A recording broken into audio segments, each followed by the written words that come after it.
네, 자, 2월에 또 새로운 주에 새로운 거래일이 좀 앞두고 있습니다. 오늘도 전략 좀 자세하게 알아보겠습니다. 오늘 장 모닝 토마토 투자자문 강재현 운용력입니다. 안녕하십니까? 네, 안녕하십니까? 네, 주말에 이게 왜 이렇게 많이 밀리나? 이게 맨 마지막 거래일도 보면서 오늘까지도 연결될까 이런 생각까지 하면서 좀 걱정이 좀 있었었는데요.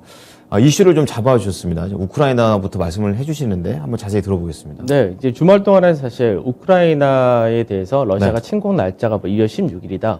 이런 얘기가 자꾸 나왔었는데 네. 사실 이게 11월 달부터 사실 우크라이나 관련된 이슈가 부과가 돼서 지금까지 벌써 3개월이 넘게 이어져 오고 있는데 짧은 이슈가 아니군요. 그죠? 근데 러시아 같은 경우는 우크라이나 침공할 계획이 없다 계속해서 얘기를 하는데 미국에서 그래요. 그 얘기를 한 거죠. 예. 16일 날 침공할 수 있다. 그래서 이제 우리나라도 이제 주말 동안에 우크라이나 여행 금지하고 우크라이나에 이제 있는 교민들 다 철수해라. 이런 방어하는군요. 식으로 이렇게 얘기가 나오긴 했는데 네. 계속해서 이 주말 동안에도 뭐 바이든과 그리고 푸틴 대통령 양쪽에서 계속해서 얘기를 하긴 해도 네. 뭐 진전되는 부분은 없고요. 그래서 계속해서 이 부분은 뭐 긴장만 고조된다라는 부분은 거의 똑같은데 네. 이제 바이든 대통령이 미국에서 사실은 네. 16일 날 러시아가 침공할 거다 이런 식으로 얘기를 날짜까지 확정시켜 버리니까 시장에서 이 부분에 따라서 이제 경계가 좀 높아졌다고 봐야 되겠죠. 그렇군요. 그러면 이게 운영자님 이걸 아실 수 있을까 이런 생각이 드는데 침공할까요, 안 할까요? 저는 이제 한다 하더라도 네. 사실 국지전 정도에서 끝날 수밖에 없다라고 생각하는데 그래요? 이게 우선은 우크라이나에 있는 미국 군인들 자체도 빼버렸죠. 예. 빼면서 사실 증가한다를 한 쪽이 대부분 폴란드라든지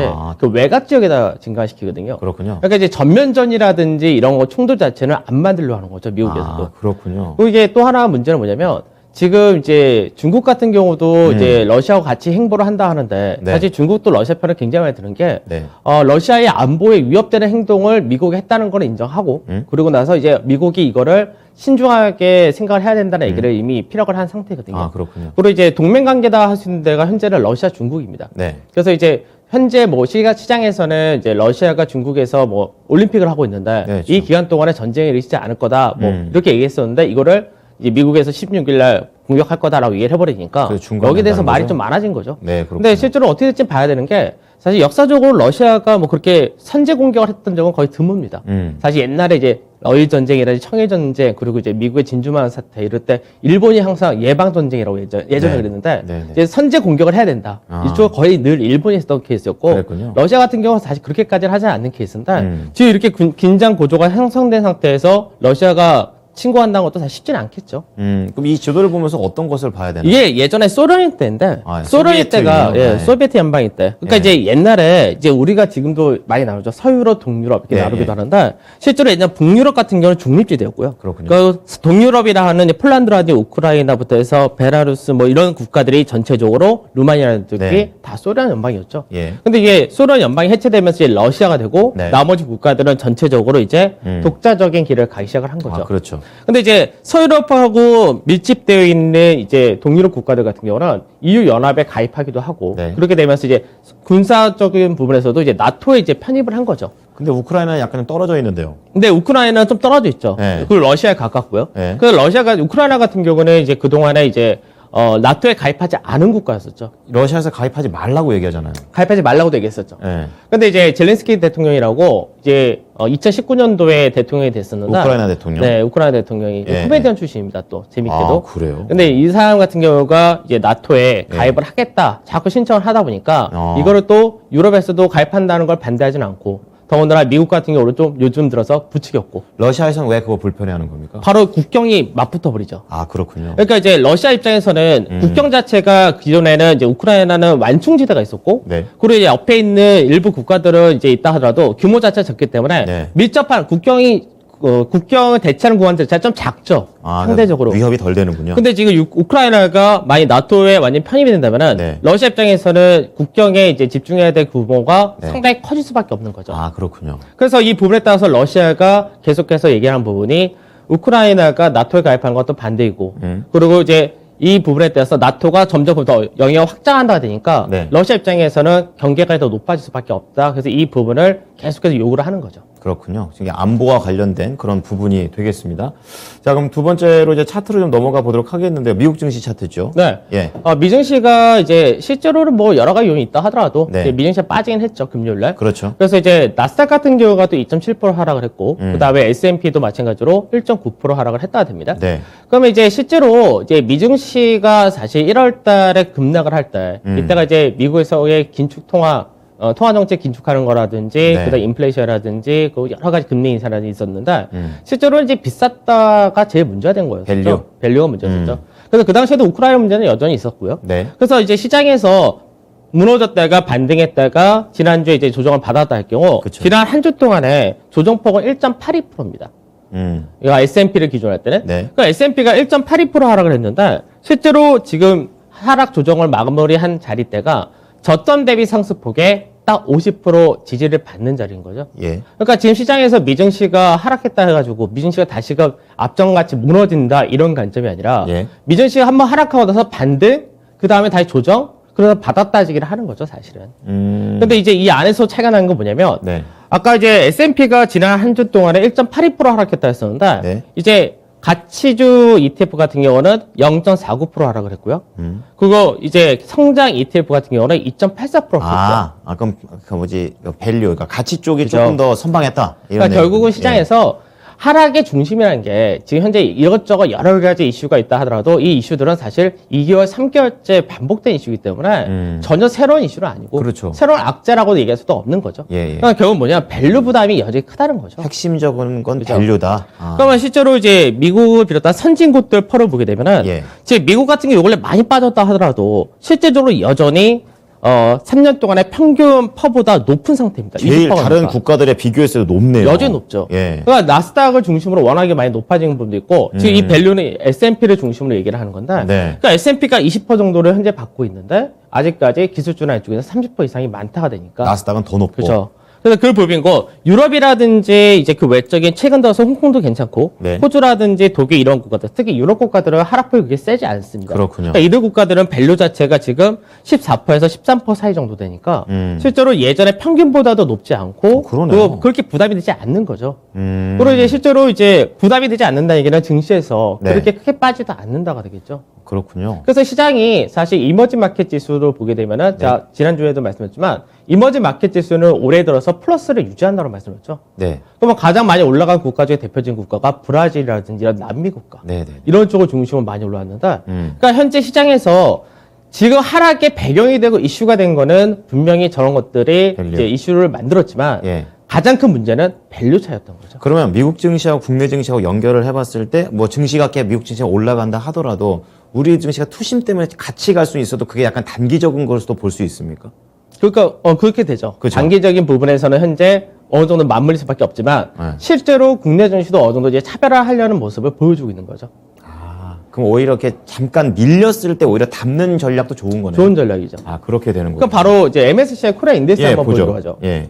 방금 제가 미국에서의 S&P 500 지수가 한 주 동안 네. 1.82% 빠졌다 했었죠. 근데 여긴 또 올라갔다는 얘기죠. 그러면 그런데 반해서 국내 이제 MSCI 코리아 인덱스 같은 경우 지난 한 주 동안에 0.25% 상승입니다. 그렇군요. 반대로 가네요. 차이가 나죠. 그러네요. 그리고 앞서도 제가 말씀드렸던 부분이 외국인의 이제 ETF 쪽에서의 매수 거래량이 굉장히 많다고 했었는데 예. 지금 매수하는 가격대가 계속해서 같은 자리대에서 매수를 하고 있고 저 라인대에서 왔다 갔다 한다 정도 되겠죠. 여기 빨간색 박스 치는 네, 박스 친 자리죠. 그러니까 결국은 국내 증시는 이미 앞전에 제가 코스피 같은 경우 찐바닥에 나왔다 이렇게 얘기해 드렸듯이 그렇죠. 시장에서 이미 바닥 시그널은 충분히 나온 상태이고 여기서 이제 외국인들의 수급적인 부분이 얼마큼 더 받아줄 수 있느냐 이런 것들이 좀 중요하다고 보시면 되겠죠. 그렇군요. 그러면 실제로 이제 국내 증시 관련된 ETF 같은 경우는 이제 금요일 날 1% 하락했으니까 네. 실제로 미증시보다도 하락이 적게 나왔던 거고요. 그렇죠. 그리고 목요일 날도 사실 나스닥이 2.7% 정도 하락했을 때 그때도 0.87%밖에 하락하지 않았었기 때문에 네. 결국 현재 미증시하고 어느 정도 맞은 만큼 단기적 영향이 들어온다 하더라도 그 폭은 작다가 되겠죠. 그 옆에 있는 거는 이제 변동성 지수입니다. 여기 있는 거. 네, 변동성 지수인데 변동성 지수가 이제 딱 보게 되면은 이게 주간 기준인데 네. 주간 기준 볼 때는 현재 종가가 27.3에 마감이 되었죠. 예. 그러면 이제 보통 변동성 지수가 낮게 형성되고 이제 예전에 중심이 갈 때 20 정도가 중심이었지만은 과하게 올라갈 때 예전에 코로나 때로 엄청나게 크게 빠졌을 때 빼고는 네. 보통 40 전후 이때가 고가를 만드는데 예.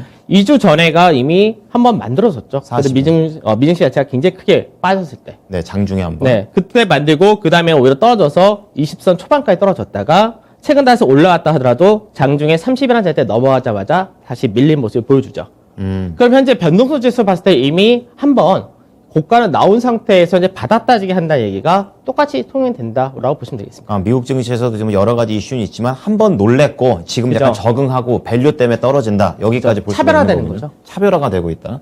네, 알겠습니다. 그렇다면 이번에는 업종별로 좀 넘어가 보겠습니다. 국내 네, 쪽이 되겠는데요. 지난 한 주를 보게 되면은 이제 네. 슬슬 차별화가 더 눈에 띄기 시작하는데 네.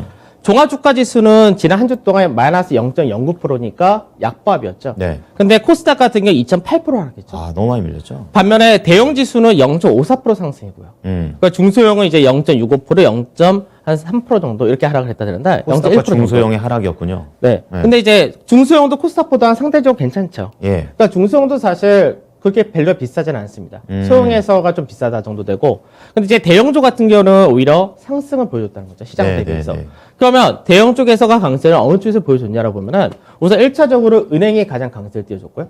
그 다음에 보통 우리 지난주에 리오프닝 관련해서도 많이 움직였었고, 네. 항공이라든지 이런 쪽에서. 그 다음에 철강 쪽도 이제 저평가 메리트 이런 것도 부각됐었고, 그 다음에 의료 같은 경우도 리오프닝 관련이었고요. 네. 그 증권 같은 경우도 상당히 저평가 종목군인데, 그렇군요. 증권도 한 2% 올라갔죠. 네. 그러니까 전체적으로 보기에는 상승한 것과 하락한 종목들이 나눠지는 모습을 보여줬었다가 됩니다.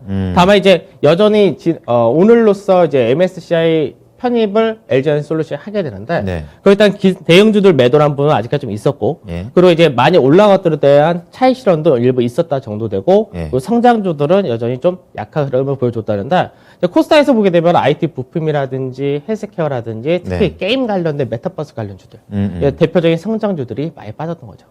그럼 이제 앞에서만 보게 되면은 어쨌든 간에 같은 내용을 계속 말씀해 주시는 거네요. 이제 그죠. 밸류가 높은 코스닥이 더 많이 하락을 했던 거고, 그럼 궁금한 건 여기 빨간색 막대 그래프를 보여주고 있는 것 중에서 종목을 고르는 게 맞습니까? 지금은 이제 차별화되기 시작했으니까 예. 빨간색을 띄는 쪽이나 하락이 들떠오른 쪽이 상대적으로 좋은 쪽이 맞습니다. 아, 그런 식으로 접근을 해봐야 되는 거군요. 자, 그렇다면요. 이번에는 수급 상황 좀 체크해 보겠습니다. 네, 수급을 화면은 보게 되면은 달리죠? 예. 자, 거래소 같은 경우 외국인들이 맨 위입니다. 1조 5,700원을 매수했죠. 음. 그러니까 확연하게 외국인들 매수가 들어온 거죠. 거래소에 대해서. 본격적으로 들어온 거로 봐도 돼요? 그 부분은 이제 이따 한 좀 번에 이따가, 통틀어 한번 보도록 하죠. 예. 그러니까 매도 같은 경우는 금융투자에서가 1조 3천원 매도했죠. 예. 그러니까 금융투자가 이제 프로그램 매도를 던질 수 있는 물량이 1조 4천이라고 했었는데 거의 다 나갔죠, 이제. 그러네요. 그 다음에 이제 연금 같은 경우가 여전히 매도를 한다가 되는 거죠. 세게 합니다. 네. 그래서 전체적으로는 기간의 매도가 시장 상승을 눌렀다가 되는 거지. 실제로 외국인들은 1조 5천원에 대한 돈은 사실 한 주 동안에 1조 5천원 상당히 큰 규모입니다. 그렇군요. 그러니까 많이 들어왔다 되죠.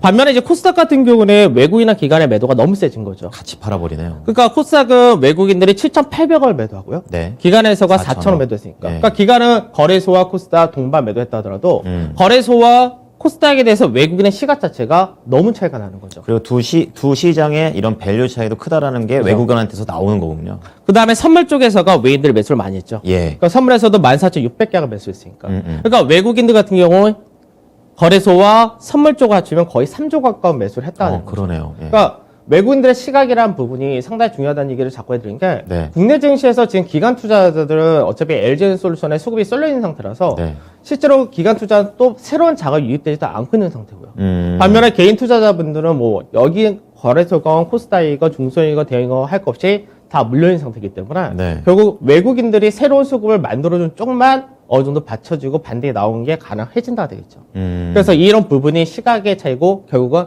밸류 차이가 가장 근간이 된다고 보셔야 됩니다. 그러니까 지금 딱 외국인이 방향성을 잡고 있는 상황이다라고 보면 되는 거군요. 네. 네. 그러니까 거래소 한번 보도록 하죠. 전체적으로 앞전에도 제가 이제 작년 11월 둘째 주부터 외국인들이 국내 증시에 들어오기 시작했다라고 말씀드렸었는데, 그래서 그 당시에는 외국인의 매수가 쭉 들어올 때 가장 많이 들어왔을 때가 한 1조 9천 들어왔었고요. 예. 그 다음에 올해 들어와서 올해 첫째 1주차. 주에 한 예. 1조 8천까지 들어왔었죠. 예. 그러니까 굉장히 꾸준하게 10주 연속해서 들어왔었던 흐름을 보여주다가 주봉으로. 그 다음에 LG에너지솔루션 상장 직전주 특히 미증시 많이 예. 빠졌었던데 네. 그때 한 7천원 매도를 했고요.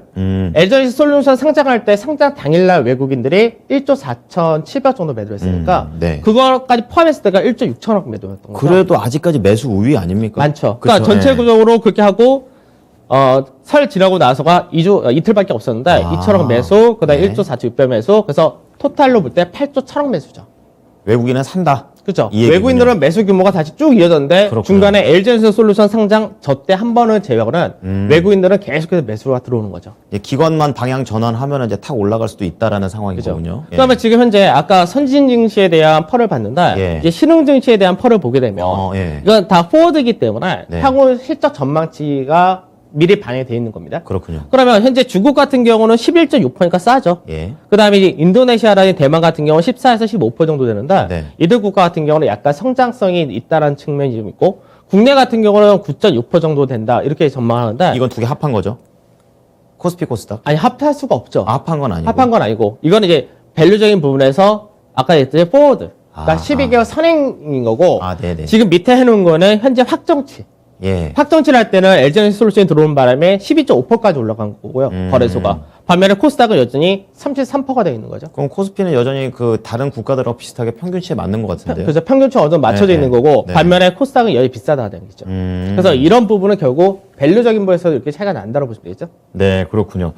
자, 그렇다면 이제 외국인이 방향성을 잡고 있다고 하는데 좀 구체적으로 이제 코스닥 쪽도 좀 체크를 네. 해 보겠습니다. 코스닥을 보게 되면 코스닥은 이제 작년 11월 달에 들어왔다가 좀 들어오는 모습 보여주다가 예. 12월 달에 매도 나갔다가 들어왔다가 매도 나갔다가 쭉 이어지다가 올해 딱 들어오자마자 올해 1주차 2021년 1월 1주차 여기서부터인데 예. 7,500부터 파기 시작했죠. 1주차, 2주차, 3주차, 4주차 계속 파는 거죠.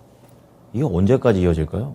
제가 볼 때 꽤나 이어질 수도 있을 것 같습니다. 꽤나 올해 한 6월까지는 갑니까? 그건 더 봐야 되겠지만 더, 예. 이제 나중에 이제 코스닥이라든지 중송에 대한 전면 공매도가 허용이 될 때 네. 그때도 어떻게 될지는 봐야 되니까. 음. 그래서 실제로 지금 현재 거래소가 아까 8조 이상의 매수였는데 네. 코스닥은 같은 기간 동안에 2조 2천억 매도니까 차이가 많죠. 그러면 여기 코스닥에도 또 개인들이 많잖아요. 네.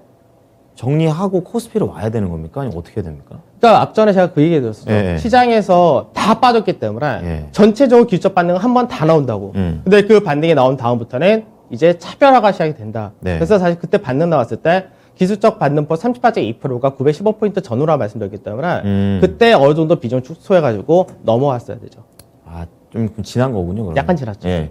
자, 그렇다면 그래서 계속, 신용 예. 같은 경우도 보게 되면은 신용이 지금 11조 2,500억이었습니다. 앞전에 이제 1월달 그 시장 무너지기 전에가. 네. 근데 이게 9조 8천억까지 떨어졌다가 음. 바로 최근 들어서 다시 10조 1천억까지 또 올라갔죠. 그렇군요. 그러니까 여전히 신용이 많다는 부분도 부담이 될 수밖에 없습니다. 네, 코스닥 계속 같은 말씀을 좀 차트를 바꿔가면서 좀 드리고 있는데요.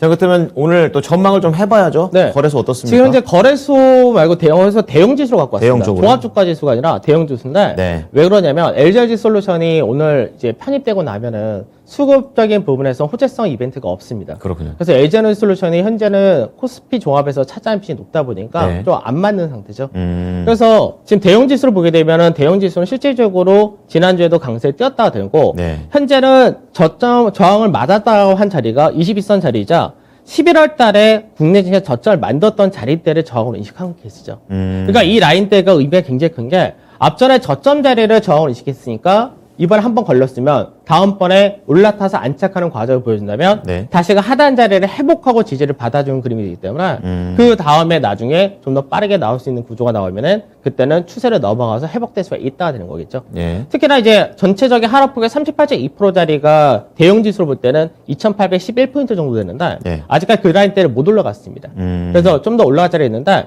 그래서 이번 주 같은 경우는 이제 대형 지수를 기준으로 할 때는 2,684포인트에서 이제 2,700 한 30포인트, 네. 90포인트 네. 그 라인대 정도까지가 열린다 정도 볼 수가 있을 것 같습니다. 네. 그래서 특징은 뭐냐면은 대형 지수를 보게 되면은 거래 밑에가 거래 대금인데 거래 대금이 12월 달에 거래 대금 그러니까 딱 10월 달부터 12월 달까지 보게 되면은 MSCI 리밸런싱이라든지 옵션 만기라든지 이런 걸 뺐을 때는 예. 전체적 거래 대금이 4조에서 6조 미만에서 왔다 갔다만 하다가 오히려 시장 한번 무너지고 최근 들어서 반등 나온 동안에는 넘겼네요. 거래 대금이 증가를 하죠. 아, 의미가 있다는 그래서 얘기죠. 그죠. 그러니까 이제 바닥권에서 거래 대금이 증가를 해야지 말 그대로 수급의 손바뀜이 나타나는 거고 새로운 매수가 들어왔다라고 우리가 얘기할 수 있는 거죠. 네, 그래서 알겠습니다. 이쪽은 진바닥 이렇게 얘기할 수 있는 거죠. 아, 그래서 코스피는 찐바닥이다. 자, 그럼 코스닥은요? 반면에 코스닥 같은 경우 진바닥이다라는 부분에서 물음표 했던 게 어떤 부분이냐면 코스닥은 시장에서 쏠림이 작년 하반기에 너무 크게 나타났다는 예. 거죠. 그러다 보니까 이 당시에는 거래 대금이 평균 11조 전후였습니다. 네. 근데 지금 거래 대금을 딱 보게 되면 현재는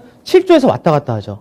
이게 줄고 있는데요? 거래 대금이 계속 주는 거죠. 예. 그러니까 이쪽은 새로운 매수 자금이 들어오지 않은 상태에서 말 그대로 낙폭과대에 따른 기술적 반등만 나오고 외국인이나 기관은 오히려 계속 매도를 하고 있으니까 네. 거래 대금이 더 안 좋아지는 상태가 되는 거죠. 그럼 거래 대금을 좀 보면서 그게 찐바닥인지 아닌지 판단해야겠네요. 그러니까 지금 현재는 그래서 예. 코스닥 같은 경우는 이제 전체 하락폭의 기술적 반등 38.2%를 먼저 보여주기도 했고 그러고 나서 현재는 중요 라인 때는 현재 깨버린 상태이기 때문에 네. 지금 현재 갭을 메우는 정도에서 끝나느냐 아니면 앞전에 저점 자리인 850선 좀 윗자리 그 자리 때 한번 지지받으러 오냐 860 정도 되는데 860. 그 라인 때 지켜주느냐 부분인데 그 라인 때 못 지킨다면은 저점 자리 때를 지켜주느냐 못 지켜주냐 그 싸움은 다시 한번 들어갈 수 있다는 거.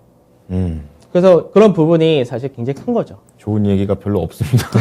네, 그럼 이번에 전망 좀 정리를 좀 해주시기 바랍니다. 네, 이번 주 예. 중요 이벤트라고 하시는 게 우선은 뭐 아까도 얘기해 LG엔솔루션 주셨던 거. 오늘 이제 종가로 편입이 되게 된다. 네. 이렇게 되고 나면은 그동안 코스피 200 안에 있었던 대형주들에 대한 부정적인 수급이 우선 일단락이 되는 거죠. 1달러? 예. 그다음에 이제 화요일 날 되면 미국의 생산자 물가지수 발표가 있습니다. 네. 그래서 이 부분은 사실 미국은 소비지 국가이기 소비, 때문에 예. 소비 지수가 더 중요한 건데 생산자 물가지수가 좀 꺾일 수 있느냐 이거 가지고 우리가 그 다음번에는 좀 완화될 수 있느냐 이 정도 수정할 수 있는 거고 그다음에 이제 그 다음 수요일 날이 되게 되면은 수요일 날은 이제 중국에서의 물가지수 발표했습니다. 아, 그렇죠. 이거 그래서 올라가야죠. 중국에서는 소비자 물가지수보다는 생산자 물가지수가 늘 중요하죠. 네. 그래서 중국의 물가지수는 생산자 물가지수 이미 꺾인 모습을 보여줬는데 네. 그 흐름이 계속해서 이어지느냐 이게 중요할 겁니다. 이어지는지. 그다음에 뭐 미국에서 소매 판매나 산업 생산이 있는데 크게 의미 두실 필요는 없을 것 같고요.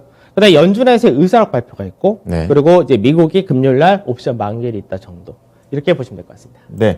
그럼 관심 섹터 업종 한번 추려주십시오. 그러니까 지금 현재 시장에서는 전체적으로 때는 코스피 200이 상대적으로 좋을 수밖에 없다라는 부분을 말씀드렸던 것이 프로그램 매도가 나올 물량도 적고 외국인의 매수 중심도 현재 이 안에서 나타난다 되죠. 네. 다만 여전히 차이가 나는 거는 그 안에서도 성장과 고밸류 쪽에서는 여전히 매도가 나오는 그거 반면에 체크해보고요. 가치주 중심으로 매수가 들어온다.